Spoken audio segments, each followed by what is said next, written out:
اس چرواہے نے کہا کہ معاف فرمائے مسافر، مجھے ان بکریوں کا دودھ دینے کی اجازت نہیں ہے، اس لیے کہ یہ بکریاں میری اپنی نہیں ہیں، میں فلاں آدمی کا غلام ہوں، نوکر ہوں، اور یہ فلاں مالک کی بکریاں ہیں، اور مالک کی طرف سے مجھے کسی بکری کا دودھ نکال کر کسی کو دینے کی اجازت نہیں ہے، میں آپ کو دودھ نہیں دے سکتا۔ حضرت عمر رضی اللہ تعالی عنہ بڑے متاثر ہوئے، اور انہوں نے دل میں سوچا کہ ایک چرواہا اور غلام اور دیہاتی آدمی اتنا مضبوط اس کا ایمان کہ میں نے اس سے بکری کا دودھ مانگا کہ مجھے بھوک اور پیاس لگی ہے، ذرا دودھ نکال کے دے دو، اور آگے سے وہ چرواہا کہتا ہے کہ یہ میری اپنی بکریاں نہیں ہیں، مالک کی، اور مجھے ان کا دودھ نکال کر دینے کی اجازت نہیں ہے۔ حضرت عمر رضی اللہ تعالی عنہ نے دل میں سوچا کہ اس چرواہے کا امتحان لیا جائے،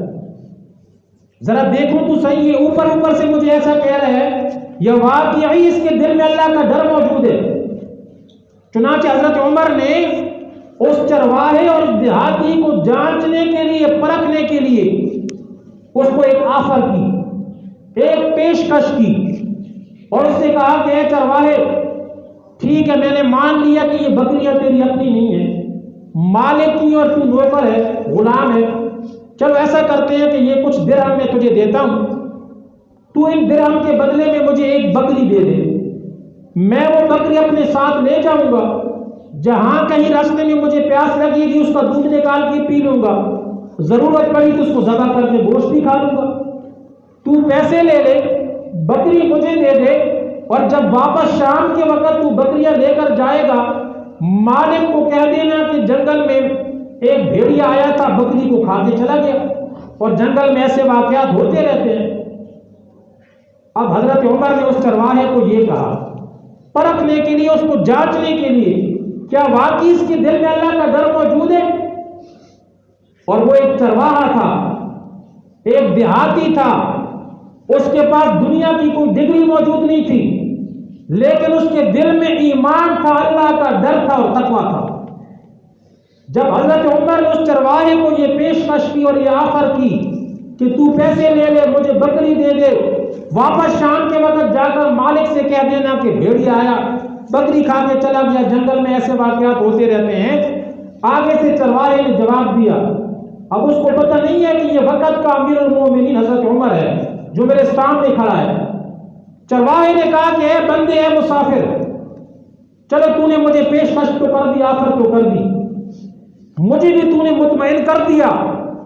میں تجھے بکری دے دوں گا، پیسے تجھ سے لے لوں گا،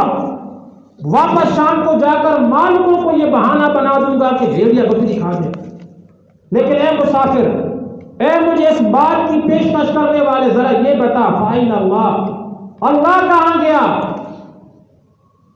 فَأَيْنَ اللَّهُ، کل قیامت کے دن جب اللہ میدان معاشر میں حساب کتاب کے وقت مجھ سے پوچھے گا، اے چرواہے بتا، دنیا میں تو نے اپنے مالک کے ساتھ بے ایمانی کیوں کی تھی؟ دنیا میں تو نے اپنے مالک کے ساتھ خیانت کیوں کی تھی؟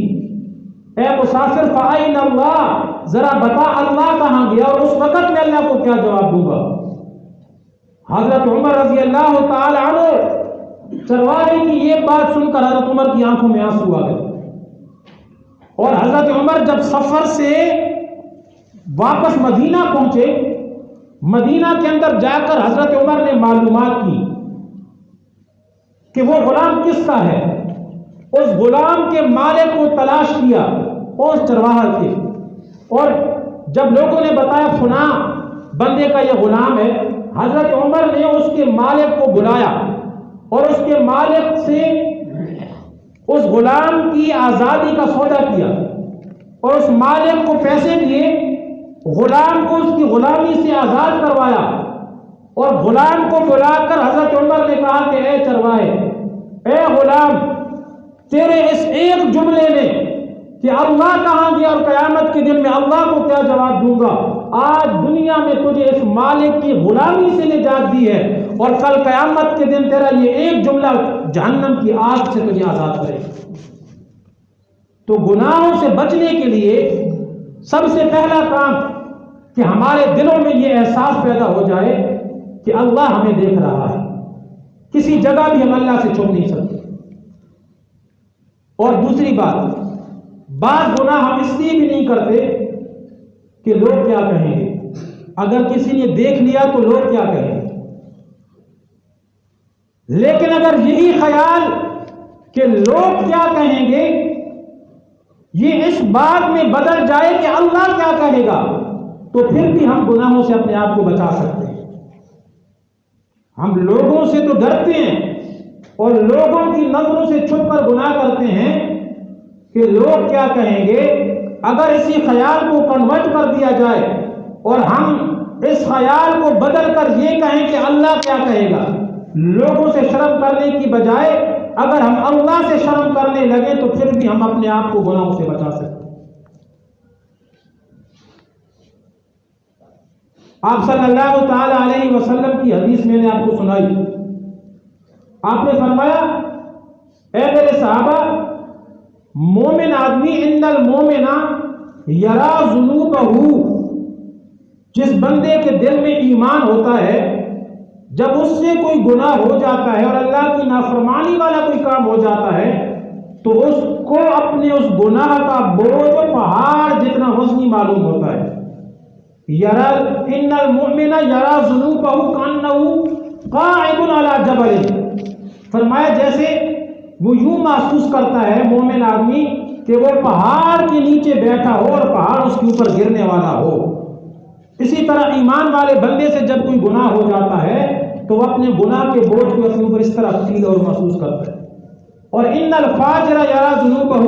کذباب المرۃ علی انفہ، آپ نے فرمایا جب کسی فاسق اور نافرمان آدمی سے کوئی گناہ ہو جاتا ہے تو اس کو اتنی بھی پرواہ نہیں ہوتی جیسے کہ اس کی ناک پر مکھی بیٹھ کر اڑ گئی۔ اور فرمایا ایسے ہی لوگ ہوں گے جب قیامت کے دن اللہ کے دربار میں پیش ہوں گے، دنیا میں لوگوں کے سامنے 5 وقت وہ مسجدوں میں جا کے نمازیں پڑھتے ہوں گے، رمضان کے روزے رکھتے ہوں گے،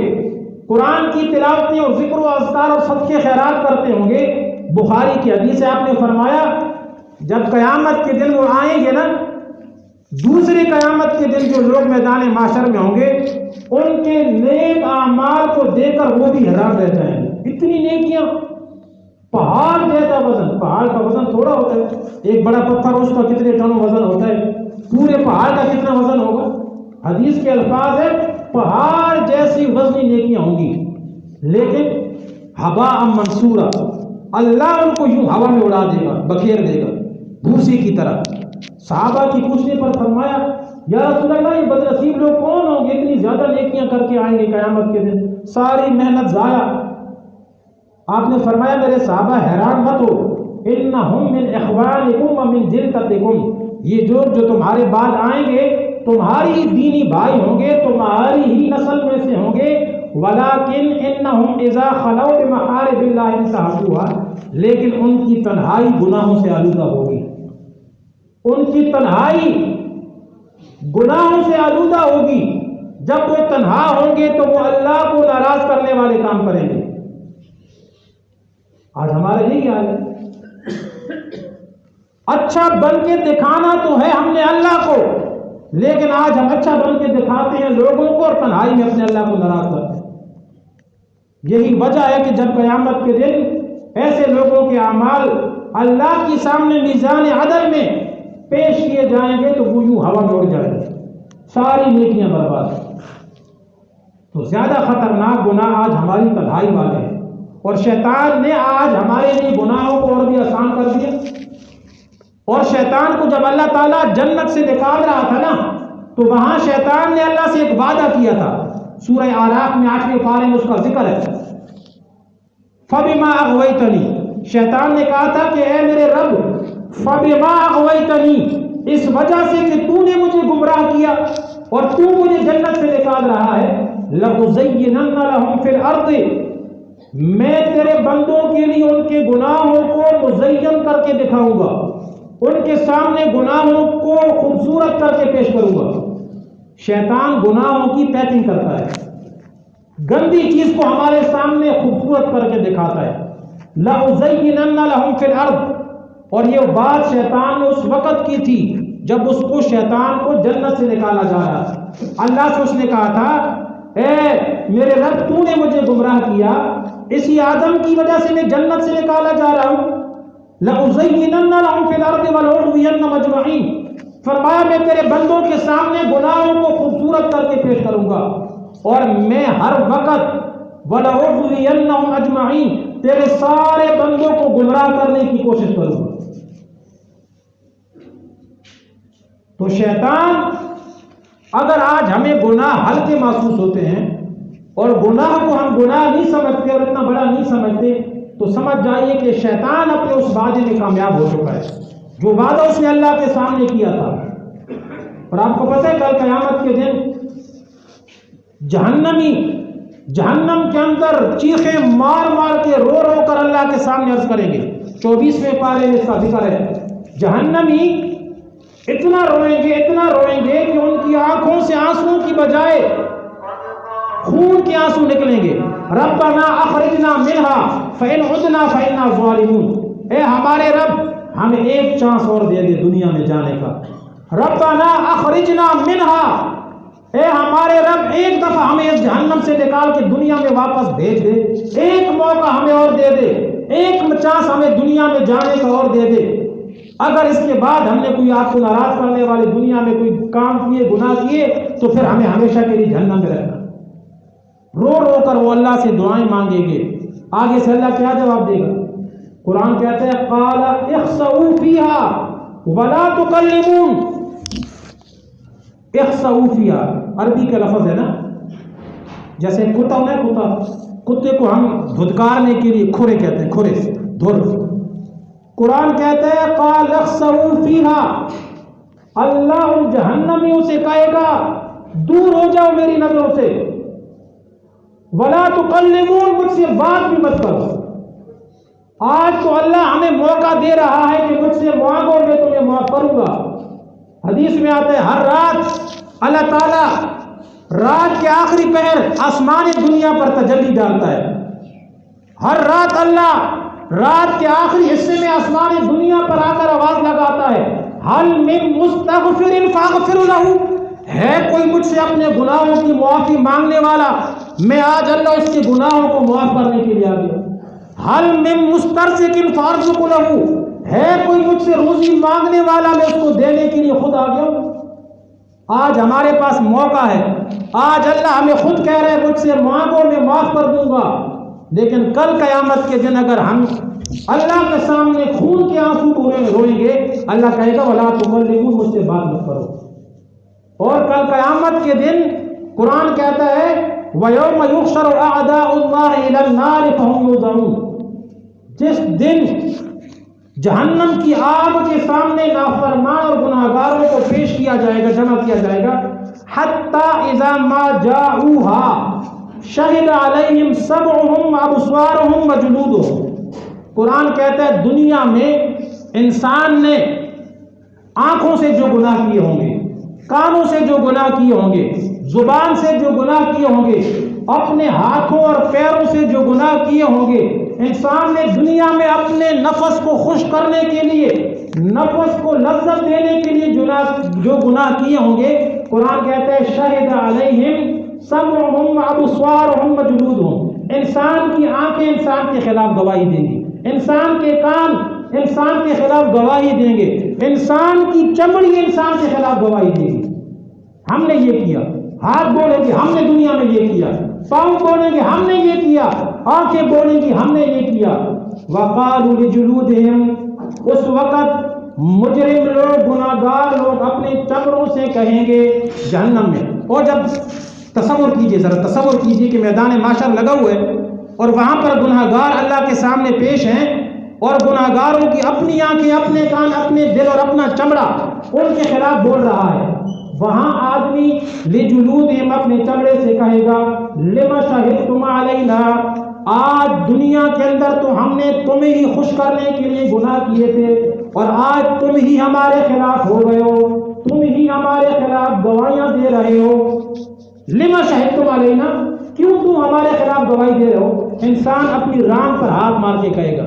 تجھے یہ خوش کرنے کے لیے تجھے ہی لذت دینے کے لیے میرے گناہ کی اور آج تو ہی میرے خلاف ہو گئی. تو انسان کے اعضاء قیامت کے دن بولیں گے. اللہ تعالیٰ انسان کے اعضاء کو قوت گویائی عطا فرمائیں گے، بولنے کی طاقت. وقالوا لجلودهم لما شهدتم علينا قالوا انطقنا الله الذي انطق كل شيء. انسان کی آنکھیں، کان، دل، ہاتھ، پاؤں اور چمڑا کہے گا کہ ہمیں اس اللہ نے بولنے کی طاقت دی ہے جس نے دنیا میں ہر چیز کو بولنے کی طاقت دی. تو اس وقت بہت افسوس کا مقام ہوگا میرے بھائیوں. آج ہمارے پاس ٹائم ہے اور وقت ہے. اللہ بار بار ہمیں کہہ رہا ہے مجھ سے مانگو، مجھ سے اپنے گناہوں کی توبہ اور بخشش مانگو، میں تمہیں معاف کر دوں گا. اگر تمہارے گناہ زمین و آسمان کے برابر پوری خلا کو ہی بھر دیں اور جہنم کی جھاگ، سمندر کی جھاگ کے برابر ہی کیوں نہ ہو جائے، فرمایا تنہائی میں آ کر میرے سامنے رونے کی سی شکل بنا لو. اگر آنکھوں سے تمہارے دل اتنے سخت ہو چکے ہیں کہ آنسو نہیں بھی نکلتے، فرمایا رونے کی شکل بنا لو اور مجھ سے گناہوں کی معافی مانگو. میں اللہ غفور الرحیم ذات ہوں، تمہارے سارے گناہوں کو معاف کر دوں. اللہ تعالیٰ سے دعا ہے کہ اللہ تعالیٰ ہمیں بھی گناہوں سے بچنے کی اور خاص طور پر خطرناک گناہ جو تنہائی کے ہوتے ہیں ان سے بچنے کی ہمیں توفیق عطا فرمائے. وآخر دعوانا الحمدللہ.